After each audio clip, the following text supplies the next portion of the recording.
और सच्ची खबरों में आज हम बात सबसे पहले करेंगे ऐसे रेस्क्यू ऑपरेशन की जो शायद आपने पहले कभी नहीं देखा होगा। पहले आपने कई रेस्क्यू ऑपरेशन जरूर देखे होंगे, लेकिन क्या कभी आपने किसी हेलीकॉप्टर का एयरलिफ्ट होते हुए देखा है? जम्मू कश्मीर में भारतीय वायुसेना ने Mi-17 V5 हेलीकॉप्टर से ये कर दिखाया है।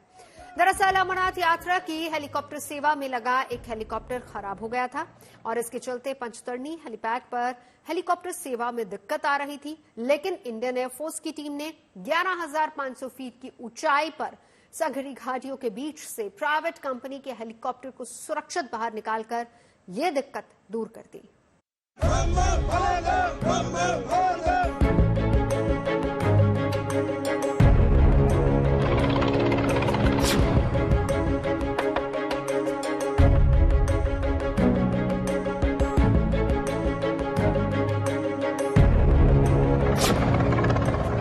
ये वो तस्वीरें हैं जो आपने शायद पहले कभी नहीं देखी होंगी।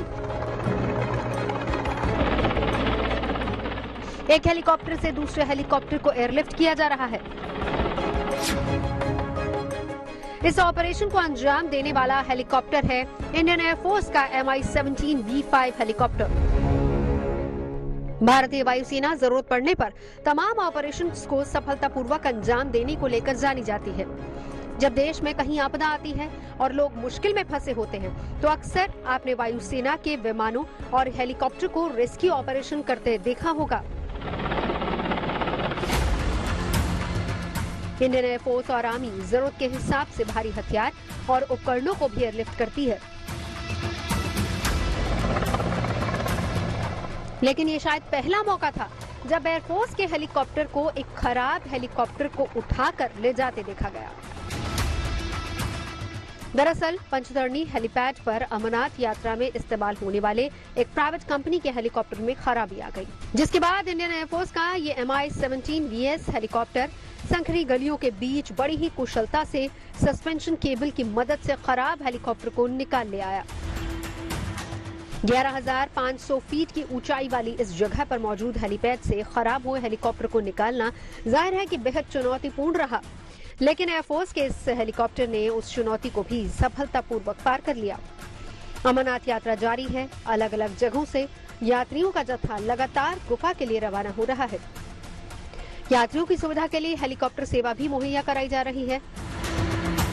अमरनाथ यात्री श्रीनगर से पंचतरणी और नीलग्राड पहुंचते हैं, लेकिन पंचतरणी कैंप के हेलीपैड पर सेवा दे रहे कंपनी का हेलीकॉप्टर खराब हो गया, जिसके चलते हेलीकॉप्टर सेवा पर असर पड़ा। इंडियन एयरफोर्स के ट्वीट के मुताबिक इसको लेकर प्रशासन ने ये मुद्दा वायुसेना के सामने उठाया और खराब हेलीकॉप्टर को वहां से हटाने में मदद मांगी।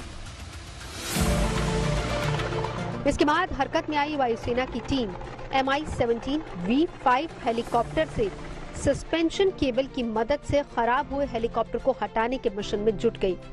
कुछ समय की कोशिशों के बाद वायुसेना की टीम संकरी घाटी के बीच से AS-350 हेलीकॉप्टर को सफलतापूर्वक निकालने में कामयाब रही। वायुसेना के Mi-17 V5 हेलीकॉप्टर ने खराब हेलीकॉप्टर को लिफ्ट कर उसे पंचतरणी से नीलग्राड हेलीपैड तक पहुंचा दिया। हेलीपैड से खराब हेलीकॉप्टर के हटने के बाद पंचतरणी में अमरनाथ यात्रा की हेलीकॉप्टर सेवा में आ रही दिक्कत दूर हो गई। 1 जुलाई से शुरू हुई अमरनाथ यात्रा 31 अगस्त तक चलेगी। इस साल रिकॉर्ड संख्या में यात्री पवित्र गुफा के दर्शन कर रहे हैं। उनमें से बड़ी तादाद में लोग हेलीकॉप्टर सुविधा का लाभ भी उठा रहे हैं, लेकिन AS-350 हेलीकॉप्टर के पंचतरणी में खराब होने के बाद कुछ दिक्कतें जरूर पेश आई, लेकिन इंडियन एयरफोर्स के सफल मिशन के बाद अब पंचतरणी हेलीपैड अमरनाथ यात्रा के लिए पहले की तरह इस्तेमाल होने के लिए उपलब्ध हो गया है। Bureau report, good news today. Indian air force ने जो Mi-17 V5 हेलीकॉप्टर से खराब हेलीकॉप्टर का रेस्क्यू किया, उसकी खासियत के बारे में भी हम आपको बता देते हैं। इस हेलीकॉप्टर का इस्तेमाल ट्रांसपोर्टेशन और रेस्क्यू मिशन में होता है। VVIP को ले जाने में भी इसका इस्तेमाल किया जाता है। Mi-17 V5 में 13,000 किलो तक वजन उठाने की ताकत है। ये साथ 36 सैनिकों को भी ले जा सकता है। स्पीड की अगर बात की जाए तो ये 250 किलोमीटर प्रति घंटे की रफ्तार से उड़ान भरता है। ये हेलीकॉप्टर 5 शर्टून-V मिसाइल और 80 S-8 रॉकेट से लैस है। ये 23 mm machine gun, PK-3 machine gun से भी लैस है। इसमें मूविंग टारगेट पर निशाना लगाने की ताकत भी है। Mi-17V5 हेलीकॉप्टर नाइट विजन और ऑनबोर्ड वेदर रडार से भी लैस है। ये ऑटो पायलट सिस्टम से भी लैस है और दुनिया के करीब 60 देश इसका इस्तेमाल कर रहे हैं। आगे बढ़ेंगे, बात दिल्ली में बढ़ रहे डेंगू के मामलों की करेंगे। इस बार जो मामले सामने आ रहे हैं उनमें डेंगू 2 स्ट्रेन के मामले ज्यादा पाए जा रहे हैं, जो सबसे ज्यादा खतरनाक स्ट्रेन है। हालांकि दिल्ली सरकार डेंगू के बढ़ते मामलों को लेकर एक्शन में जरूर नजर आ रही है। दिल्ली के अलावा देश के दूसरे हिस्सों में भी डेंगू के मामले सामने आए हैं।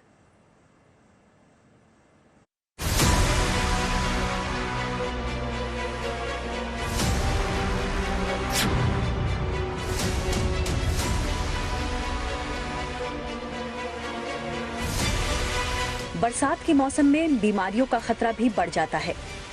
बारिश और बाढ़ के चलते जगह जगह पानी जमा नजर आता है।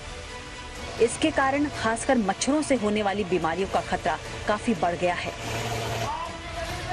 बारिश के बाद मलेरिया, चिकनगुनिया, डेंगू का खतरा बना रहता है।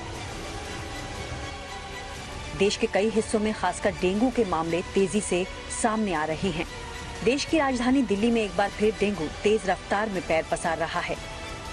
खास बात यह है कि इस बार सामने आ रहे मामलों में डेन 2 स्ट्रेन के मामले भी मिले हैं, जो डेंगू का सबसे खतरनाक स्ट्रेन है। इस स्ट्रेन में हेमरेजिक फीवर का खतरा बढ़ जाता है। शरीर में हीमोग्लोबिन की मात्रा कम हो जाती है। इसमें मरीज बेहोशी की हालत तक में चला जाता है। हेमरेजिक फीवर में हड्डी तोड़ बुखार होता है। प्लेटलेट्स अचानक कम होने के चलते मुंह, नाक, यूरिन या स्टूल से खून निकलने लगता है। हालांकि जानकारों की माने तो ये समस्या सभी को नहीं होती है, इसलिए इससे घबराने के बदले सावधानी बरतना जरूरी है। दिल्ली की अगर बात करें तो यहाँ डेंगू के मामले तेजी से पैर पसार रहे हैं। यहाँ सिर्फ जुलाई के महीने में डेंगू के 121 मामले दर्ज हुए, जो पिछले 6 साल में सबसे ज्यादा हैं। जनवरी से 28 जुलाई तक डेंगू के 243 मामले दर्ज किए गए, जिनमें से 50% मामले सिर्फ जुलाई के हैं। दिल्ली सरकार के स्वास्थ्य विभाग के अनुसार इस बार मच्छरों से होने वाली बीमारियों के चल रहे ट्रेंड की जीनोम सीक्वेंसिंग कराई गई। डेंगू पॉजिटिव 20 सैंपल की जांच में 19 सैंपल टाइप 2 डेंगू के निकले, जो गंभीर स्ट्रेन है। इसमें खतरा ज्यादा रहता है।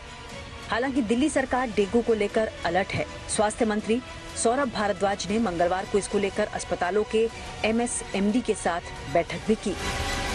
दिल्ली के कैंट के, NDMC के, MCD के और दिल्ली सरकार के, इनफैक्ट एम्स के भी नोडल ऑफिसर्स और MS यहाँ पे आए थे। सब लोगों से हमने इंडिविजुअली उनकी तैयारी पूछी कि डेंगू के अलग से बेड्स रिजर्व हुए नहीं हुए, कितने टेस्ट अब तक किए गए हैं, कितने पॉजिटिव आए हैं, क्या मरीजों के लिए कोई सेट प्रोटोकॉल है। और बड़े तौर पे तो तैयारियां ठीक दिखी हैं। बाकी हम औचक निरीक्षण करेंगे अस्पतालों का और जहाँ पे कमियां होंगी वहाँ उनको बताएंगे। देखिए, हमने मोटे तौर पे ये कहा कि 5% बेड्स जो कोरोना के लिए रिजर्व थे, वो सारे के सारे बेड्स अब डेंगू के लिए रिजर्व होंगे। दिल्ली के अलावा देश के कई हिस्सों में डेंगू का डंक लोगों को अपनी चपेट में ले रहा है। उत्तर प्रदेश से लेकर मध्य प्रदेश, बिहार, ओडिशा, पश्चिम बंगाल तक में इसका प्रकोप है। लिहाजा इस बीमारी को लेकर सावधानी बरतना जरूरी है। डेंगू बीमारी एडीज मच्छरों की वजह से होती है। ये एडीज मच्छर साफ पानी में पनपते हैं। ये दिन के समय काटते हैं। बीमारी संक्रमित एडीज मच्छर के काटने पर फैलती है, इसलिए डेंगू के मच्छरों को पनपने से रोकना जरूरी है। इसके लिए घर के अंदर या बाहर पानी जमा न होने दें। पानी स्टोर किए जाने वाले बर्तन को हर दिन साफ किया जाए। पानी की टंकी को ढक कर रखें। गमलों में भी पानी जमा न होने दें। फ्रिज को हफ्ते में एक बार जरूर साफ करें। घर में कूलर हो तो उसकी टंकी में हफ्ते में एक बार मिट्टी का तेल या पेट्रोल जरूर डालें। डेंगू से बचाव का सबसे बेहतर उपाय यही है कि घर में कहीं भी पानी इकट्ठा न होने दें, ताकि डेंगू के मच्छर पनप ही न पाएं। इसके अलावा मच्छरदानी का इस्तेमाल किया जाए, लेकिन अगर डेंगू की चपेट में आ जाएं, तो खुद को किसी तरह की दवाई लेने के बदले डॉक्टर की सलाह से ही इसका इलाज करें। दिल्ली से पंकज जैन के साथ bureau report, good news today. आखिर ये कैसे पता लगेगा कि जो बुखार हुआ है वो डेंगू है? इसके लक्षण हैं और इलाज को लेकर क्या कहना है दिल्ली के लोकनायक जयप्रकाश अस्पताल के डायरेक्टर डॉक्टर सुरेश कुमार का, जानते हैं। जो डेंगू के लक्षण है आमतौर पर देखने को मिलते हैं कि सबसे पहले बुखार होता है, 3 से 5 दिन तक बुखार होता है और बुखार होने के बाद जब बुखार कम होता है उस टाइम प्लेटलेट की संख्या कम होती है, जिसकी वजह से शरीर पर लाल रंग के निशान पड़ते हैं, फेस पर, एब्डोमेन में, लोअर एक्सट्रीमिटी में। जब लाल रंग के निशान है इसका मतलब आपको डेंगू हो सकता है। इसके साथ साथ बहुत तेजी से बदन दर्द होता है, आंखों में भारीपन या सिर में दर्द, फ्रंटल हेडेक, ये कॉमन आमतौर पर ये लक्षण देखने को मिलते हैं। कमर में जो दर्द होता है बहुत ज्यादा होता है। दवाई बिना डॉक्टर की सलाह के बिल्कुल ना लें, क्योंकि यदि आप सेल्फ मेडिकेशन करेंगे तो उस दवाई से नुकसान भी हो जाता है। जैसे हमने देखा है कि लोग एस्पिरिन खा लेते हैं, ब्रूफेन खा लेते हैं, इसकी वजह से प्लेटलेट की संख्या और कम हो सकती है और ब्लीडिंग ज्यादा हो सकती है। तो सिर्फ पैरास्टामोल का ही प्रयोग करें। यदि घर पर आप दवाई लेते हैं तो सिर्फ पैरास्टामोल लें, काफी सारा तरल पदार्थ या फ्लूइड लें और टेस्ट कराएं। ऐसी स्थिति में डॉक्टर के पास जाना जरूरी होगा या फिर लोग इन बातों का ध्यान रखें कि पैरासीटामोल ही खानी है? देखिए 95% तक केसेस सेल्फ लिमिटिंग होते हैं। 4 से 5% वो लोग हैं जिनको कि डेंगू काफी सीरियस कॉम्प्लिकेशन कर सकता है। डेंगू हेमरेजिक फीवर हो सकता है, डेंगू शॉक सिंड्रोम हो सकता है, ब्लड प्रेशर कम हो सकता है। तो ऐसी स्थिति में यह आवश्यक है कि हम डॉक्टर के पास जाएं, डॉक्टर की सलाह। जब भी आपको चक्कर आते हैं या बहुत तेज बुखार होता है या आपको बहुत जल्दी जल्दी कहीं पर भी लाल रंग के निशान पड़ रहे हैं, तो इसका मतलब है कि आपको डॉक्टर से सलाह लेना आवश्यक है और डेंगू का टेस्ट कराना चाहिए। पानी जरूर पिएं, नारियल का पानी है, जूस है, लस्सी है, ये बहुत आवश्यक है कि पानी और तरल पदार्थ का सेवन ज्यादा करें। बच्चों में ये तेजी से घातक सिद्ध हो सकता है, तो बच्चों में जब भी डेंगू होता है तो उनको घर पे नहीं रखना होता है, उनको अस्पताल में या डॉक्टर की सलाह से ही इलाज कराना चाहिए। कुछ जैसे गर्भवती महिलाएं हैं, ओल्ड एज हैं, न्यूबॉर्न हैं, इन सबको अस्पताल में जरूर डॉक्टर से सलाह लेना चाहिए। और बात एक ऐसे खेल की जिसमें रफ्तार है, रोमांच है और हद से गुजर जाने की दीवानगी है। अगले महीने उत्तर प्रदेश के ग्रेटर नोएडा के बुद्ध इंटरनेशनल सर्किट में मोटोजीपी बाइक रेस की शक्ल में रफ्तार का रोमांच देखने को मिलेगा। तेज बाइक रेसिंग से जुड़ी मोटोजीपी दुनिया की सबसे पुरानी रेस प्रतियोगिता है। साल 1949 यानी कि 74 साल पहले से इसका आयोजन हो रहा है। मोटोजीपी के इस सीजन में 17 देशों में 20 रेसों का आयोजन हो रहा है, जिसमें 13वीं रेस भारत में होने जा रही है।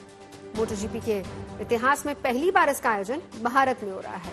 इस प्रतियोगिता में हिस्सा लेने के लिए दुनिया भर से 42 टीमें और 80 राइडर्स पहुंच रहे हैं, जो मोटरसाइकिल चैंपियनशिप की 3 कैटेगरीज मोटोजीपी, मोटो2 और मोटो3 में शिरकत करेंगे। दुनिया भर में मशहूर मोटोजीपी रेस 66 देश जिसमें शिरकत करने वाले हैं, जिनके राइडर्स रेसिंग ट्रैक पर 360 किलोमीटर प्रति घंटे की रफ्तार से सुपर बाइक दौड़ाते नजर आएंगे। मोटोजीपी रेस को लोग बेहद पसंद करते हैं। दुनिया में सबसे ज्यादा देखे जाने वाले खेल प्रतियोगिताओं में पहला स्थान ओलंपिक और दूसरा स्थान फीफा वर्ल्ड कप का है, जबकि तीसरा स्थान मोटोजीपी का है। दुनिया में इसके प्रशंसकों की संख्या भी करोड़ों में है और अगर हम भारत की बात करें तो यहाँ भी मोटोजीपी के फैंस की संख्या लाखों में देखने को मिलती है। जितना हो सकता है हम अकोमोडेट करेंगे और किसी को निराश तो नहीं करना चाहेंगे, क्योंकि ये रेस फर्स्ट टाइम इंडिया में हो रही है। इसके अलावा भी जो लोग नहीं फिजिकली आकर यहाँ देख सकते हैं ट्रैक पर, उनको हम जियो सिनेमा के माध्यम से OTT पर दिखा सकते हैं और स्पोर्ट्स 18 पे हम टीवी चैनल पे दिखा सकते हैं। तो हमारा जो टाई अप है वो वायाकॉम 18 से हो रखा है इस पूरे रेस को प्रसारित करने का। ना ही इंडिया का ही रेस नहीं, जितने भी रेसेस वर्ल्ड वाइड हो रहे हैं वो सारे के सारे रेसेस हम जियो सिनेमा और स्पोर्ट्स 18 पे दिखा रहे हैं। तो ऐसे में देश के लिए इस बड़े इवेंट का आयोजन किसी बड़ी उपलब्धि से कम नहीं है। भारत में फॉर्मूला 1 ग्रां प्री के बाद ये सबसे बड़ा मोटर स्पोर्ट्स इवेंट है, लिहाजा इसके सफल आयोजन को लेकर प्रशंसक भी उत्साहित हैं और प्रशासन भी कोई कोर कसर नहीं छोड़ना चाहता। मोटोजीपी रेस जो है वो एक अंतर्राष्ट्रीय संस्था जो कराती है और दुनिया के 22 देशों में कराती है, उसमें भारत भी उस कैलेंडर में जुड़ गया है। इस साल टोटल 20 रेस होनी थी और उसमें 13 नंबर की रेस भारत में हो रही है, जो कि 21 से 23 सितंबर तक हो रही है और ये अगले 7 सालों के लिए एमयू हुआ है और 7 सालों तक लगातार ये रेस होती रहेगी। उसके लिए जो फार्मूला 1 ट्रैक है उसको इस तरह से बना दिया गया है जिसमें कार रेसिंग और बाइक रेसिंग दोनों हो सकती है और ऐसा यह दुनिया का 5वां ट्रैक बन गया है जिसपे दोनों तरह की रेस हो सकती है। इसके लिए ऑलरेडी बहुत से कंट्रीज से बाइक्स निकल चुकी हैं और स्पेन वगैरह से 66 देशों से बाइकर्स जो है आ रहे हैं। इसकी तैयारी हो रही है, ऑलरेडी ट्रैक को ठीक कर दिया गया है, 15 अगस्त को उसको हैंडओवर कर दिया जाएगा। कुछ उसमें जो चेंजेस बताए गए थे, जो ऑडिट टीम ने बताए थे, वो वहाँ पर इनकॉर्पोरेट कर दिए गए हैं। इसके लिए अलग से ट्रैफिक प्लान भी बनाया जा रहा है, अलग से पार्किंग की डेडिकेटेड व्यवस्था भी हो रही है। मोटर ग्रां प्री के व्यावसायिक अधिकारों के मालिक डोना और नोएडा में बसे race promoters fair street sports के बीच हुए समझौते के मुताबिक अगले 7 साल तक भारत में बाइक रेस का आयोजन किया जाना है। पहली बार बुध इंटरनेशनल सर्किट मोटर ग्रां प्री रेस की मेजबानी कर रहा है, जहां 2011 से 2013 तक फॉर्मूला 1 इंडियन ग्रां प्री का आयोजन हो चुका है। हालांकि कुछ वजहों से बुध इंटरनेशनल सर्किट पर इस तरह के आयोजनों पर रोक लग गई थी। अब मोटोजीपी बाइक रेसिंग की वजह से बुध इंटरनेशनल सर्किट में मौजूद रेस ट्रैक में कुछ बदलाव कर दिए गए हैं। उम्मीद है कि 15 अगस्त तक रेसिंग ट्रैक का काम पूरा हो जाएगा। 10 सितंबर तक जीपी में भाग लेने वाली टीमें भी यहां पहुंच जाएंगी। लगभग 1 दशक बाद नोएडा फिर से रफ्तार का गवाह बनने वाला है। हम मौजूद है ग्रेटर नोएडा के F1 ट्रैक पर और इसी ट्रैक पर अब फिर से एक बार गाड़ियां दौड़ती हुई नजर आएंगी। इस बार यहां पर मोटो जीपी रेस होने वाली है। इसके पहले इसी ट्रैक पर फॉर्मूला 1 की रेस हुई है, लेकिन फिर जिस तरह से ये पूरा जेपी का ट्रैक था, जेपी का नोएडा अथॉरिटी में कुछ जमुना अथॉरिटी में कुछ बकाया था, बकाया के बाद यहाँ पर रेसिंग पर रोक लग गई थी। लेकिन एक बार फिर से यूपी सरकार की पहल के बाद इस ट्रैक पर आपको गाड़ियां दौड़ती हुई दिखाई पड़ेंगी। हालांकि इस बार कार्स नहीं आ रही हैं, बल्कि यहाँ पर मोटो जीपी यानी कि मोटर बाइक्स आएंगी। वो बाइक्स आएंगी जिनकी रफ्तार 350 किलोमीटर पर आवर की भी होती है। 66 कंट्रीज के जो पार्टिसिपेंट्स हैं वो यहाँ पर पहुंचेंगे और 22 तारीख से ये रफ्तार का सफर शुरू हो रहा है। तमाम तैयारियां आप यहाँ पर होते हुए देख रहे हैं। हालांकि ये ट्रैक पहले से ही वेल मेंटेन्ड है, लेकिन इस ट्रैक को तैयार किया गया था फॉर्मूला 1 रेसिंग के हिसाब से, मतलब कार रेसिंग के हिसाब से। बाइक रेसिंग में ट्रैक पर कुछ चेंजेस करने होते हैं, वही चेंजेस अब किए जा रहे हैं और उसी की तैयारी आप देख पा रहे हैं। लेकिन बहुत जल्द ये सारी तैयारियां पूरी हो जाएंगी और उसके बाद यहाँ पर जो रेसिंग का खुमार है वो चढ़ेगा। 22 सितंबर को पहली रेस होगी। खुद यूपी के मुख्यमंत्री योगी आदित्यनाथ भी यहाँ पर पहुंच सकते हैं उसका उद्घाटन करने के लिए। ये सरकार की ही पहल है कि एक बार फिर से इस ट्रैक पर बाइक्स आपको दौड़ती हुई दिखाई पड़ेंगी, क्योंकि इसके पहले ये ट्रैक इतना शानदार बना होने का बावजूद पूरी तरह से ठप हो चुका था। यहाँ कोई रेस नहीं हो रही थी। लेकिन ये यूपी सरकार की पहल है कि वो चाहते हैं कि यूपी किसी भी हाल में, किसी भी फील्ड में पीछे ना रहे। इसलिए एक बार इसको फिर से शुरू करने की जो कवायद है वो शुरू हो चुकी है और बहुत जल्द ये सारी तैयारियां पूरी हो जाएंगी। उसके बाद तमाम देशों के पार्टिसिपेंट्स आप यहाँ देखेंगे, बड़ी बड़ी बाइक्स देखेंगे। तो अगर आप भी बाइक्स के शौकीन हैं, रफ्तार के दीवाने हैं, तो तैयारी कर लीजिए। कैमरामैन शैलेंद्र के साथ Manish Chaurasia, good news today, greater Noida. तो 22 से 24 सितंबर के बीच आयोजित होने वाली इस अंतर्राष्ट्रीय बाइक रेसिंग के लिए टिकट की बिक्री 1 महीना पहले ही शुरू हो गई है। मोटोजीपी रेस के दीवाने सुपर बाइक्स को 350 किलोमीटर प्रति घंटे की रफ्तार से दौड़ता हुआ देख सकेंगे और इसके लिए कीमतों के आधार पर ही टिकट को 11 स्लैब्स में बांटा गया है। महज 2000 रुपए से शुरू होने वाली टिकट की कीमत 1.5 लाख तक जाती है। टिकट बिक्री शुरू होने के 1 महीने के अंदर ही 25 से 30% टिकट बिक गए थे। दर्शकों को केवल एक टिकट खरीदना होगा जो 3 दिन तक चलेगा। 22 सितंबर यानी कि शुक्रवार के दिन अभ्यास होगा। 23 सितंबर यानी शनिवार को क्वालिफाइंग रेस होगा और इस रेस के परिणाम के आधार पर ही बाइक की रेस के लिए पोजीशन तय होगी। फिर 24 सितंबर यानी रविवार के दिन फाइनल मुकाबला खेला जाएगा। यानी मोटोजीपी बाइक रेस से जुड़े टिकट की 11 कैटेगरीज में से किसी भी कैटेगरी में 22 से लेकर 23 सितंबर और 24 सितंबर को होने वाली बाइक रेस को देखने की सुविधा मिलेगी। 3 दिन तक चलने वाले इस रेसिंग इवेंट के लिए बुक माई शो की आधिकारिक वेबसाइट या फिर मोबाइल ऐप पर भी आप लॉग इन कर सकते हैं। मोटोजीपी भारत 2023 के लिए टिकट बुक किया जा सकता है, जिसमें कीमत और मनपसंद सीट का चुनाव करने के बाद बेसिक डिटेल्स देनी होंगी और फिर भुगतान करते ही आपका टिकट बुक हो जाएगा। तो ऐसे में आपको मैं बताती हूं कि घर बैठे आप अपनी टिकट कैसे बुक कर सकते हैं।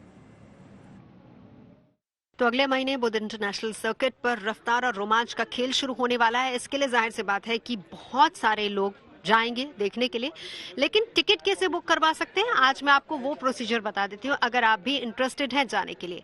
तो सबसे पहले मैं आपको बता दूं कि आपको जाना कहाँ है। बुक माई शो पे जाके आप इसका टिकट बुक करवा सकते हैं।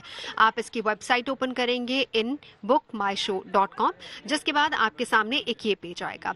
इसमें बहुत सारे अलग अलग स्ट्रीम्स बने होते हैं, जैसे movie stream, event, play, sports activity या बस। अब जाहिर सी बात है कि खेल है तो आप स्पोर्ट्स पर जाएंगे। स्पोर्ट्स पर जब आप क्लिक करेंगे तो उसके बाद नीचे आपको मोटो जीपी भारत वाला एक कॉलम नजर आएगा।